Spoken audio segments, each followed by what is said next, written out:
Asanteni sana, naomba tukae. Mheshimiwa Naibu Waziri, umetengeneza matumaini makubwa ambayo sina hakika na uwezo wa kuyakidhi. Mheshimiwa Jumanne Sagini, mbunge, naibu waziri wa Wizara ya Katiba na Sheria, mkuu wa wilaya ya Ilala ndugu Mpogoro, ambaye anamwakilisha mkuu wa mkoa wa Dar es Salaam, Mheshimiwa Hamza Johari, mbunge, mwanasheria mkuu wa serikali, ndugu Bavu, hivi ni Bavu Bavo au Bavu? Bavo. Basi vizuri. Maana limeandikwa ndio jina mara ya kwanza nimeliona. Sasa nilikuwa nasema hivi na mtamkwaje? Anatamka Kiingereza Bavu ama anatamka Kiswahili Bavo? Asikumbe ni Bavo Junus, rais wa chama cha mawakili wa serikali, Mheshimiwa Asha Rose Migiro, naibu katibu mkuu wa Umoja wa Mataifa mstaafu, waziri wa sheria na katiba na sheria mstaafu, mhadhiri mwandamizi wa shule ya sheria ya Chuo Kikuu cha Dar es Salaam, na baadhi ya wanasheria hapa ni wanafunzi wake. Orodha ndefu, kwa hiyo niruhusuni niseme I stand on existing protocol. Mabibi na mabwana, awali yote naomba niungane na wenzangu waliotangulia kumshukuru Mwenyezi Mungu kwa kutujalia uzima na kutuwezesha kujumuika hapa siku ya leo. Pili, napenda kutoa shukrani binafsi kwako mwanasheria mkuu wa serikali, ambaye pia ni mlezi wa chama cha mawakili wa serikali, kwa kunialika kuja kujumuika nanyi. Napenda kutumia nafasi hii kukupongeza wewe kuwa mlezi mzuri, nimeambiwa hivyo.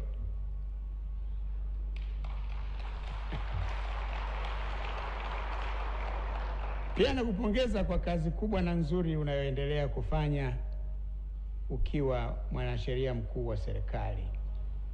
Please continue to do the good work. Sambamba na kuja hapa kama mgeni rasmi, mwaliko wenu pia au mwaliko wako pia umenipa fursa ya kukutana na wadau mbalimbali wa sheria ambao kabla ya kuja hapa nisingepata nafasi ya kukutana nao. Na hakika nimefurahi na kufarijika sana kuwepo hapa siku ya leo. Mheshimiwa Mwanasheria Mkuu wa serikali, pamoja na kukushukuru, napenda pia kutoa shukrani zangu za dhati kwa uongozi wa chama cha mawakili wa serikali Tanzania, pamoja na waratibu wa kongamano hili kwa mapokezi mazuri na ukarimu wenu. Nilikuwa nafuatilia kwa makini hotuba yako mwanasheria mkuu wa serikali, na kabla ya hapo hotuba ya rais wa chama cha mawakili wa serikali.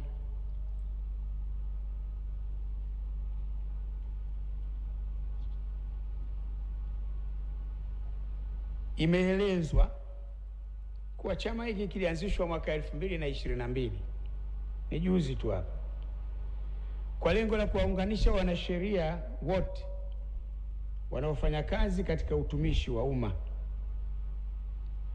Kwanza nawapongeza kwa uamuzi huo wa busara, kwa sababu mnapokuwa na umoja wenu, mnapokuwa na chama chenu, mnapokuwa mnazungumza mambo yenu, mnapokuwa mnazungumza namna ya kufanya kazi zenu, na pia mkachomekea humo ndani na kuangalia maslahi yenu, ni fursa nzuri sana. Kwa hiyo nawapongeza kwa hili, lakini pia ni fursa ya kujijengea uwezo wa kuweza kutimiza majukumu yenu. Chama hiki nimeambiwa kina wanachama takriban 4,000. Hili si jeshi dogo.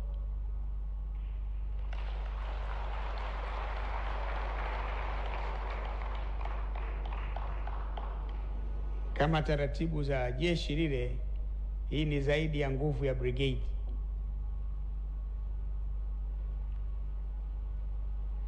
Lakini pia ukilinganisha na umri mdogo wa chama chenu, naweza ukasema ni chama kichanga. Lakini nimefurahi kwamba mmeweza kufanya mambo makubwa katika kipindi hiki kifupi, na hata maandalizi mazuri ya kongamano hili kuwa kwenye hadhi ya juu, ya kiwango cha juu, ni ushahidi tosha kwamba pamoja na kuonekana kichanga, lakini ni kikomavu. Na naamini kwamba mna uwezo wa kufanya mambo makubwa zaidi mbele ya safari. Hongereni sana. Ndugu Mwanasheria Mkuu wa Serikali, imeelezwa kwamba kauli mbiu ya kongamano hili ni demokrasia kwa vitendo, sheria, uwajibikaji na uchaguzi mkuu wa mwaka 2025. Ni kauli mbiu mwafaka kabisa, hasa katika kipindi tunapoelekea kwenye uchaguzi mkuu wa mwaka huu. Lakini pia inatukumbusha mchango mkubwa wa sheria na utawala bora katika ustawi dhahiri wa demokrasia nchini. Hivyo basi, mjadala wenu una umuhimu wa kipekee nchini. Nimefarijika kufahamishwa kuwa katika kongamano hili kutawasilishwa mada kabambe kabisa. Ziko 4, lakini heavily loaded, kuhusu maboresho ya sheria za uchaguzi, kuhusu utatuzi wa migogoro inayohusu uchaguzi, kuhusu amani, shughuli za dola, vyombo vya ulinzi na usalama na kadhalika. Napenda kuchukua nafasi hii kuwasihi washiriki kusikiliza kwa makini, kwa lugha ya siku hizi, madini madini yatakayotolewa na watoa mada. Lakini naomba pia mshiriki kwa ukamilifu katika kuchangia mada hizo. Be proactive, not reactive or merely receptive. Mtakapochangamka kuchangia mada, mkatoa maoni yenu, yatoke moyoni mwenu. Yue nini kifanyike kuboresha zaidi, maana tumefika hapa tulipofikia, lakini sio mwisho wa safari. Tunatokaje hapa kwenda mbele huko kuliko kwa kuzuri zaidi? Ningekuwa na mie mchungaji, ningesema tunakwendaje kwenye nchi ya asali na maziwa.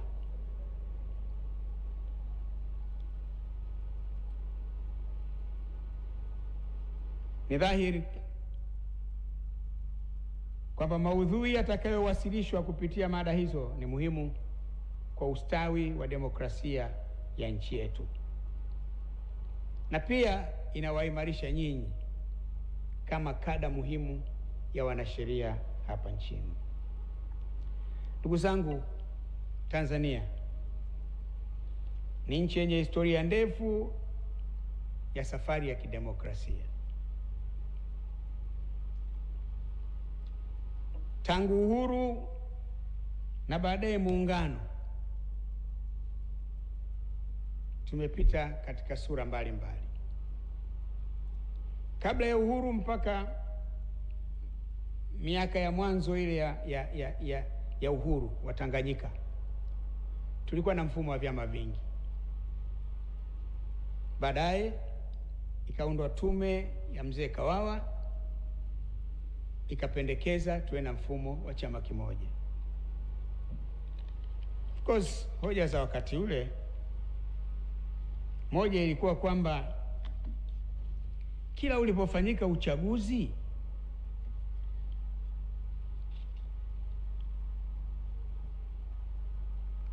chama cha tano kilikuwa kinashinda viti vyote.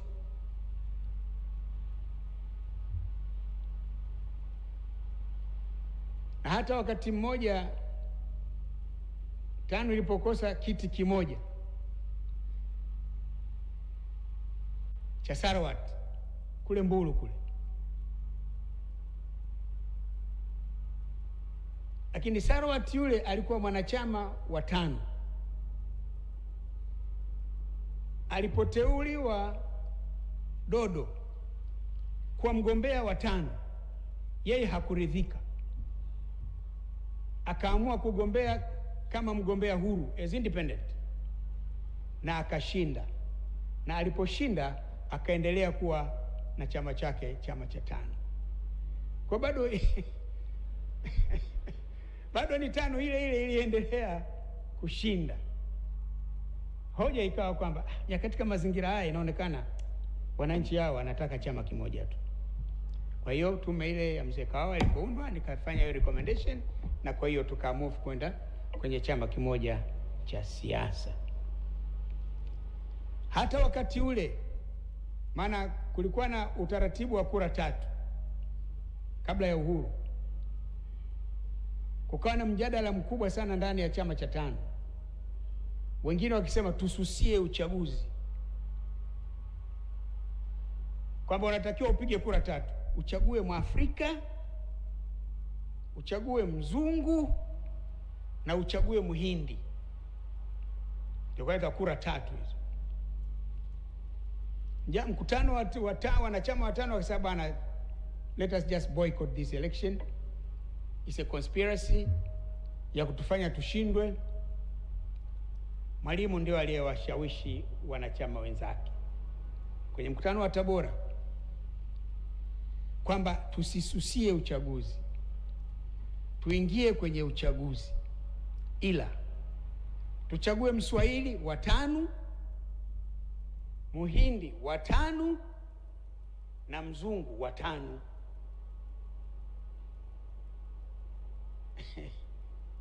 Wakafanya hivyo hivyo. Mswahili wa tano wakashinda wote, Mhindi wa tano wakashinda wote, ndio kina Mzee Amiri Jamali hao, kina Nur Kasum, na wazungu wa tano wakashinda wote, ndio kuna Derek Newell Bryson na wengineo, kina Ida Sterling na wengineo.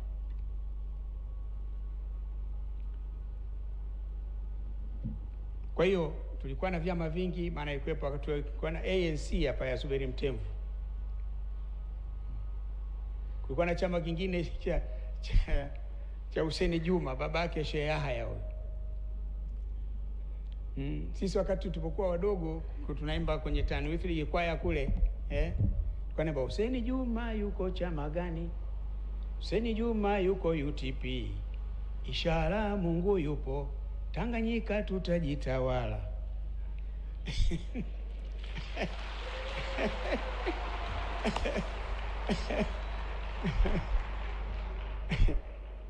Hizi shughuli za siasa jamaa tumezianza tukiwa wadogo.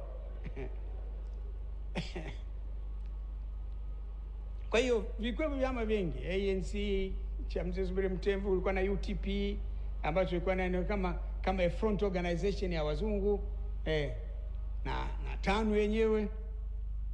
Kwa hiyo that's a phase kabla ya uhuru na baada ya uhuru, mpaka hapo ulipofanyika ule uamuzi wa kuwa na chama kimoja. Tumeendelea na chama kimoja baada lile wind of change Africa,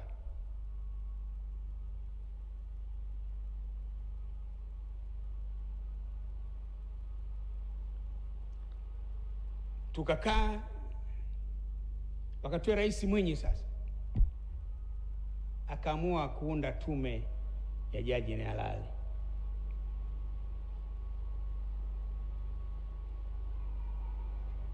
Katika matokeo ya ile hesabu ya Jaji Nyalali, nadhani 75% walitaka tubaki na mfumo wa chama kimoja.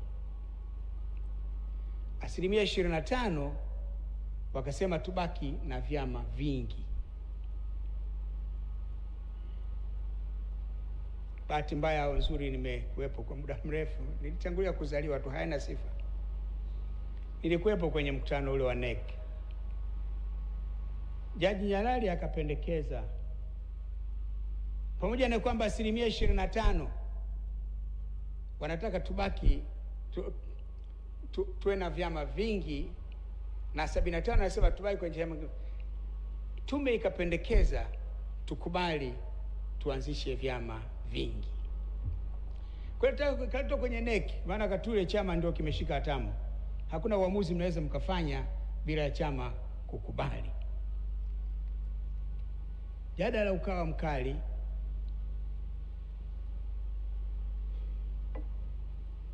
Wakisema the people have spoken, tusihangaike, wanataka tubaki na chama kimoja. Lakini mjadala ukawa mkali na busara ikaprevail. Nakumbuka wengine wakasema, lakini kweli hivi sisi 75 tuko ndani ya ukumbi huu na 25 wako nje, lakini walioko nje wana madebe ngere wanapiga tu. Hivi sisi tuliokuwepo ndani tutasikilizana?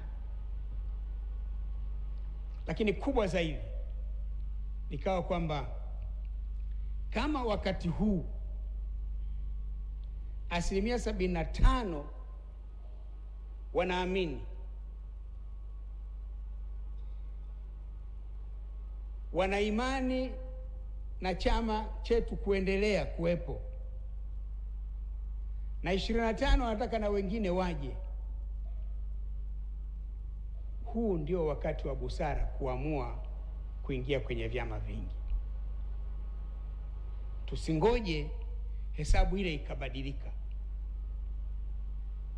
kwamba 75 anasema vyama vingi, 25 anasema chama kimoja. Itakuwa ni vote of no confidence. Sasa hivi watu wana confidence na chama chetu, ndio wakati wa kuamua kuingia kwenye vyama vingi. Tutaingia kwenye vyama vingi from a position of strength.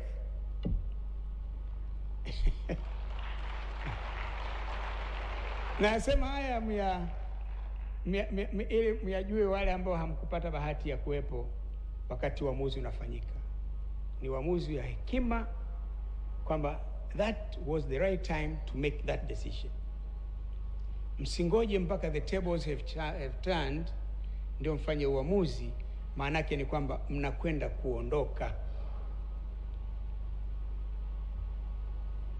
Na that decision was prophetic.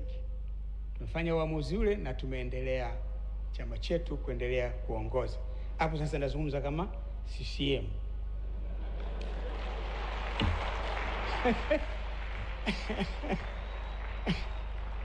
Lakini I'm telling you the story ya evolution ya mama. Lakini pia wakati ule Jaji Nyalali anawasilisha ile, akasema kuna watu wengine waliokuwa wanataka chama kimoja kiendelee. Hoja zao zilikuwa kwamba anasema hiki chama hiki kimoja michango ni mingi. Sasa vikija vyama vingi, si sera yetu itaishia kwenye kuchangia. Kwa hiyo that's part of history, part of that the evolution. Lakini ndio tumefika hapo. Kwa hiyo tumekwenda huko. Lakini 1992 ndio tukaingia kwenye mfumo huu wa vyama vingi rasmi, na tumeendelea hivyo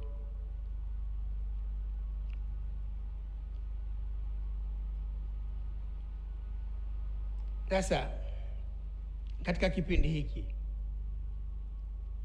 ambapo imebaki miezi michache kabla ya uchaguzi mkuu wa bunge, wa rais, wa bunge na madiwani,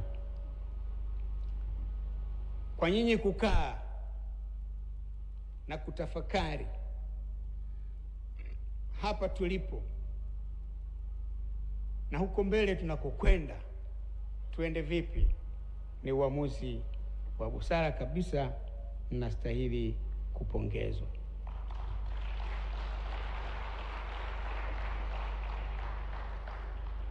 Vyama vya siasa pamoja na chama changu vimekuwa na kauli mbiu za namna mbalimbali. Kwanza tuna ilani, manifesto, lakini kuna kauli mbiu mbalimbali. Lakini yote hayo yana lengo la kuhamasisha watu waje upande wako, lakini pia yanapandisha joto la uchaguzi. Maana kadri kauli mbiu inavyopokelewa sana ndivyo joto linavyoongezeka, the temperatures are rising.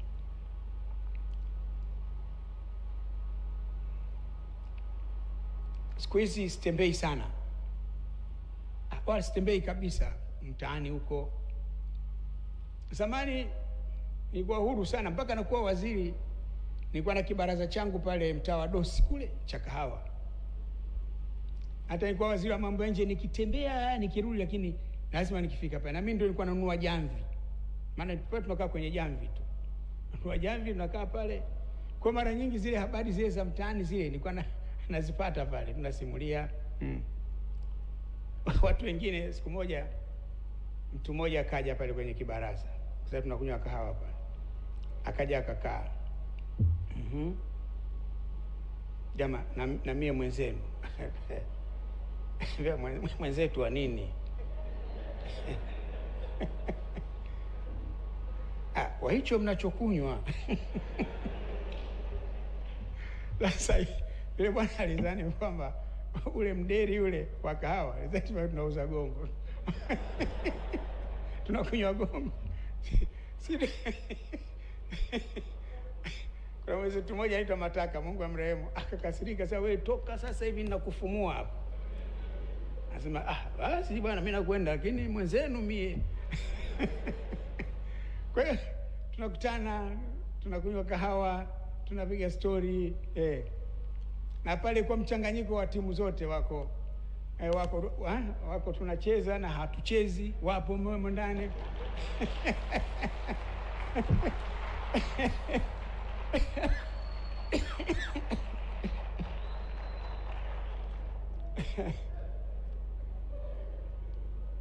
Lakini siku hizi uhuru ule umenipotea tena. Hata nilipostaafu nilizani nitakuwa na ile ya wapi. Hawa jamaa wameniambia, bwana wewe mteja wetu, sasa utakapostaafu na utakapofariki na mpaka kaburi lako tutakuwa tunalinda sisi, bado unaendelea kuwa mteja wetu. Nikamwambia Rabi,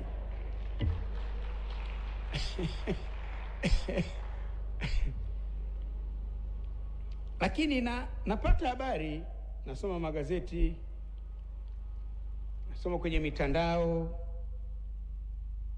na nyinyi mtakuwa mnafahamu zaidi pengine kuliko mimi. Kauli mbiu ziko nyingi. Wanasema piga kura, linda kura yako. Ukiambiwa kaa mita 200, mwambie njoo ukae wewe.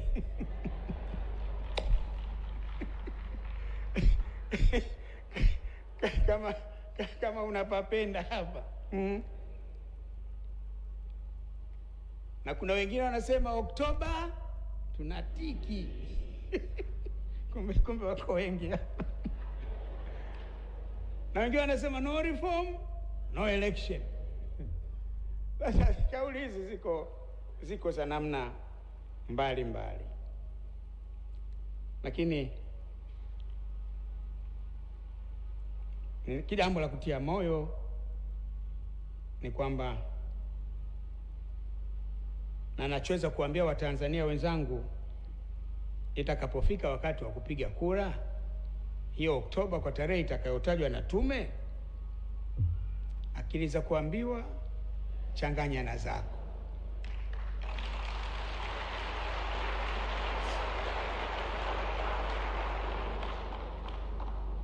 Wanasiasa watasema mengi. Mimi nimestaafu. Sijui kama na mimi nitapata nafasi ya kupiga debe.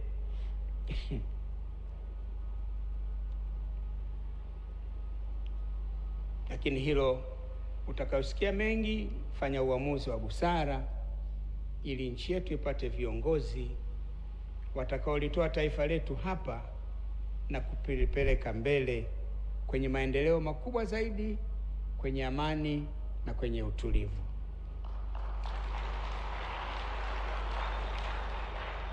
Mheshimiwa Mwanasheria Mkuu, yapo mengi yanayosemwa kuhusu sheria ya uchaguzi, sheria za uchaguzi na Tume ya Huru ya Taifa ya Uchaguzi. Japokuwa mimi sio wakili msomi, alafu na nyinyi wanasheria wa ajabu kweli. Yaani nyie tu ndio mnajifanya mmesoma. Sisi wengine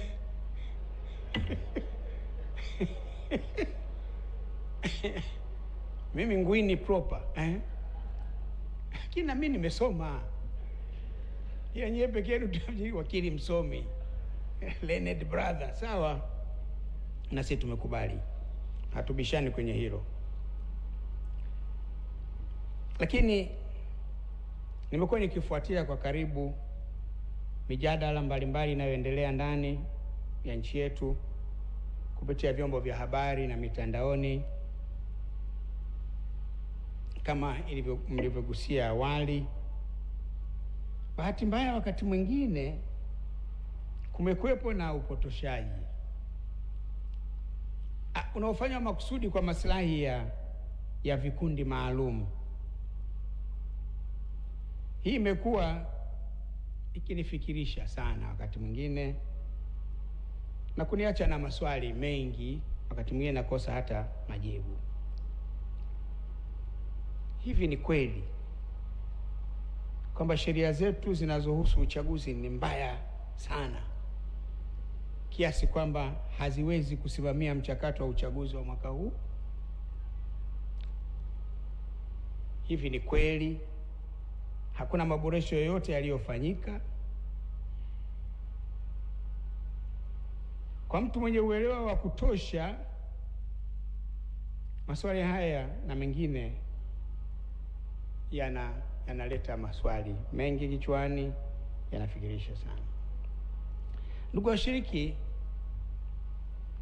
mchakato wa kuboresha sheria hizi limekuwa jambo endelevu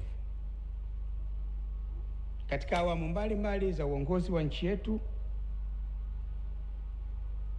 tangu ilipoingia mfumo wa vyama vingi. Kumefanyika maboresho ya sheria zihusuzo uchaguzi. Yapo maboresho yalifanyika katika kipindi changu cha uongozi, na yapo ambayo yamefanyika kabla, na yapo ambayo yamefanyika baada ya mie kuondoka kwenye uongozi, na yapo ambayo yanafanyika katika awamu hii ya 6 inayoongozwa na rais wetu mpendwa Dr. Samia Suluhu Hassan.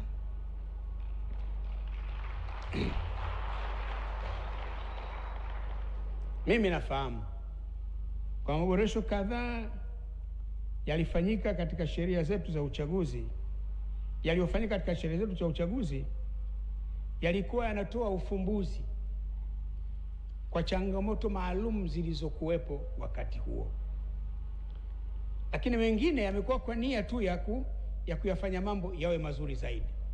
Hakuna changamoto, lakini watu wakikaa chini wanatafakari hali ilivyo, wanasema lakini tukifanya hivi mambo yatakuwa mazuri zaidi. Kwa hiyo ziko changamoto kama marekebisho yanayotokana na kujibu certain challenges, certain problems in the conduct of elections. Lakini yako yale ambao wanakaa wanasema, lakini hivi tukifanya hivi, tukifanya hivi, mambo yatakuwaje? Kwa hiyo yako hivyo. Kwa mfano sheria ya uchaguzi wa rais, wa bunge na madiwani ya mwaka 2024 imefanywa marekebisho katika eneo la masharti kuhusu uteuzi wa wasimamizi wa uchaguzi. Nadhani AG amerugusia kidogo. Pamoja na mambo mengine, sharti la wakurugenzi wa halmashauri kwa wasimamizi wa uchaguzi automatic limeondolewa, na badala yake tume ndio itateua watumishi wa umma waandamizi kwa wasimamizi. Hili litaamuliwa na tume yenyewe. Kabla ya hapo tumekuwa tunasema tume itateua, lakini invariably waliokuwa wanateuliwa ni wakurugenzi, na hivi sasa ingekuwa wanajiandaa kusimamia uchaguzi.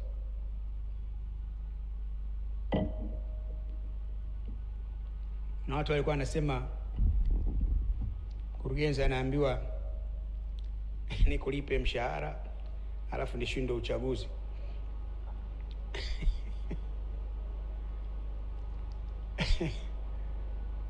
Sasa mtendaji kata, sasa wewe unalipwa mshahara na serikali alafu serikali ishinde uchaguzi.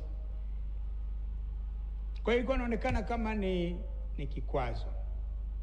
Ni kikwazo, na kwa hiyo kunapotokea shaka kwamba mambo hayakwenda sawa, shaka ya kwanza inakuwa kwa huyo anayesimamia. Kwa kama mnaisema hii tume iwe huru, moja ya uhuru wa kuipa hii tume iwe huru kutafuta watu wake yenyewe, tasema na watu huyu. Kwa hiyo limeshughulikiwa. Aidha, kupitia marekebisho hayo pia sasa zimewekwa sifa za mtu anayeweza kuteuliwa kwa msimamizi wa uchaguzi au msimamizi msaidizi wa uchaguzi. Masharti hayo hapo awali, ndugu zangu, hayakuwepo. Sifa yako wewe ni kuwa mkurugenzi tu,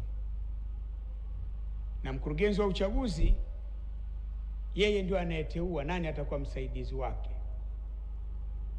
Na ukiwa na majimbo mawili kama ilivyokuwa pale kwetu sisi, kuna jimbo la Bagamoyo na jimbo la Chalinze, kabla hawajaunda halmashauri ya Chalinze, basi mkurugenzi yule anachagua na msaidizi atakaye kwenda kukaa Chalinze kule kumsaidia kusimamia.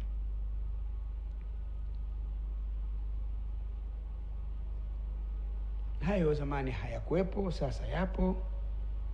Lakini pia limeongezwa sharti la kutangaza majina ya hao watakaoteuliwa kuwa msimamizi na msimamizi msaidizi wa uchaguzi. Hii ni hatua muhimu ya kuongeza uwazi, lakini pia inaviva vyama vya siasa na wananchi wawafahamu hawa wasimamizi wa uchaguzi. Nimefahamishwa vile vile kuwa eneo jingine muhimu lililofanyiwa maboresho ni lile linalohusu mgombea pekee wa nafasi ya ubunge na udiwani, ambapo sasa sheria mpya imefuta suala la mgombea kupita bila ya kupingwa. Maana la kwetu kupita bila kupingwa ilikuwa linalalamikiwa sana, na kilichokuwa kinalalamikiwa wakati mwingine anasema, lakini panapitika hila. Anaambiwa fomu kujaza sawa sawa. Kwa chaguzi za chini kule unasema kwamba ulitakiwa kutaja jina la chama, sio kwa kifupi.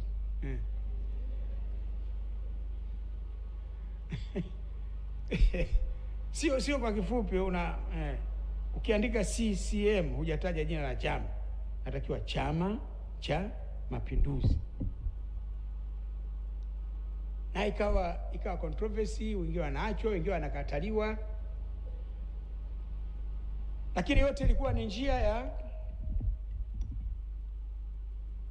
ya kutengeneza mazingira yule anayetakiwa abaki kuwa peke yake. Sasa wanasema fine, mwache abaki peke yake, lakini bado hata huyo aliyebaki peke yake atapelekwa kwa wananchi. Kama wananchi hawamtaki, watapiga haya hapana tu. Kwa nayo ni hatua muhimu ambayo haikuwepo huko nyuma. Na unajua kwenye hivi vyama uchaguzi huo, wasimulieni kwa pale kwangu pale nilipokuwa nagombea ubunge pale, kuna mtu anagombea wa chama kingine, alafu anakupigia simu, mzee, mimi nakwenda kurudisha fomu. Sema rudisha, wewe si wa chama kingine. Mzee, nirudishe kweli? Yaani nirudishe kweli? Kwa sababu anachotaka mzungumzie. Hivi hatuwezi kupata nafasi ya kuzungumza? Sasa tuzungumze nini? Sasa tuzungumze tuelewane. Mimi tukizungumza tukielewana, mimi wala sirudishi fomu. Unabaki peke yako. Sasa hata kama kumekuwepo na mazungumzo yule wakaelewana huko, whatever the methodology ya kukubaliana, ama ameeleza tu kwamba sifa za mgombea wa chama hiki kingine ni mzuri sana, kwa hiyo mimi sioni sababu ya kugombea, lakini bado huyo aliyebaki peke yake atakwenda kupigiwa kura na wananchi. Of course bado ni jambo lina mjadala, kwa nini mwasumbue wananchi wakati hakuna mwingine sema, lakini kwa sasa uamuzi huo ni wa busara. Kama utakuja kubadilika, wacha kwanza uchaguzi huu upite, manufaa yake yaonekane, ili kama kutakuwa na mabadiliko, basi uchaguzi ujao, it's not something that is cast in stone, naweza mkafanya mabadiliko. Lakini hilo nalo ni jambo kubwa. Hali kadhalika yapo maboresho mengine mazuri ambayo bahati mbaya hayasemwi sana. Maboresho ambayo ni muhimu, yana umuhimu mkubwa katika kuhakikisha kila raia wa Tanzania anatekeleza haki yake ya kuchagua ama kuchaguliwa. Kwa mfano, kule kuwekwa kwa utaratibu mzuri kwa wafungwa na mahabusu kupiga kura.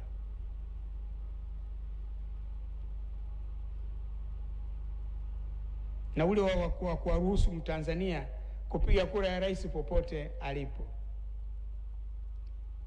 Zamani bwana, walioko gerezani hawapigi kura, lakini sheria ya mabadiliko haya imetoa hiyo fursa kwamba hata walioko magerezani, walioko mahabusu sasa wanaweza wakapiga kura. Nayo ni mabadiliko ambayo yana manufaa katika chaguzi zetu.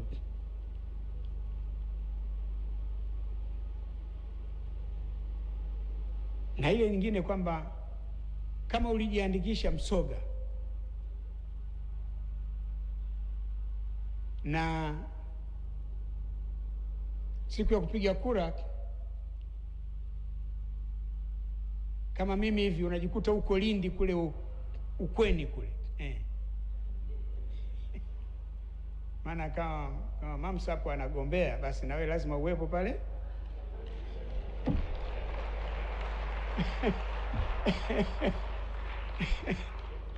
Kiingereza wasema you show us support. Sasa unaweza ukakuta huko kule, sasa unafanyaje? Siwezi kupiga kura ya Lindi pale mjini, lakini pale Lindi mjini naweza nikapiga kura ya rais. Those are some of those important provisions ambazo zinatoa fursa kwa watu kuweza kushiriki kupiga kura ya rais hiyo ya ubunge na madiwani, utaendelea kupigia kura huko Msoga ulikojiandikisha. Kama hukuwepo kule, hilo ndio umekula hasara, au kura yako ndio imepotea. Pia yanafanyika marekebisho, maboresho ya muundo wa karatasi za kura kwa kuzingatia mahitaji ya watu wenye mahitaji maalum na waweze kupiga kura. These are advances ambazo hazizungumzwi sana, lakini zipo, zinatoa fursa kwa watu wa Tanzania kuweza kupiga kura. Pamoja na sambamba na mabadiliko yalifanyika kwenye sheria ya uchaguzi wa rais, wa bunge na madiwani mwaka katika sheria mpya ya Tume Huru ya Uchaguzi namba 2 ya mwaka 2024, yapo mambo mazuri nayo. Katika sheria hiyo umewekwa utaratibu mzuri wa sifa za uteuzi wa wajumbe wa tume. Nadhani AG amelisemea hili. Lakini na utaratibu wa namna ya kumuondoa mjumbe wa tume hiyo ya uchaguzi. Lakini hapo pia na masharti ya maadili ya wajumbe na mkurugenzi wa Tume Huru ya Uchaguzi nayo yametamkwa. Ndugu washiriki, haya yote haikuwepo katika sheria zetu za uchaguzi zilizopita, lakini bado tuliweza kufanya chaguzi huru, haki na zenye ushindani. Hivyo tunapojumuika hapa siku ya leo, ni imani yangu kuwa pamoja na mambo mengine mtapata muda wa kuyachambua kwa kina maboresho haya makubwa yaliyofanyika kwa lengo la kuimarisha mchakato na mfumo wa uchaguzi hapa nchini. Kwa bahati nzuri, sheria hizo kwa sasa zimeandikwa kwa lugha ya Kiswahili. Maana zamani zilikuwa zimeandikwa kwa Kimombo tu. Sasa kama na unaambiwa kwamba kutokuijua sheria si utetezi, lakini sheria yenyewe iliandikwa Kiingereza. Wende kama kwa watani zangu Wasukuma kule kwa Damu, mtazamaji wa TBC1, tunaomba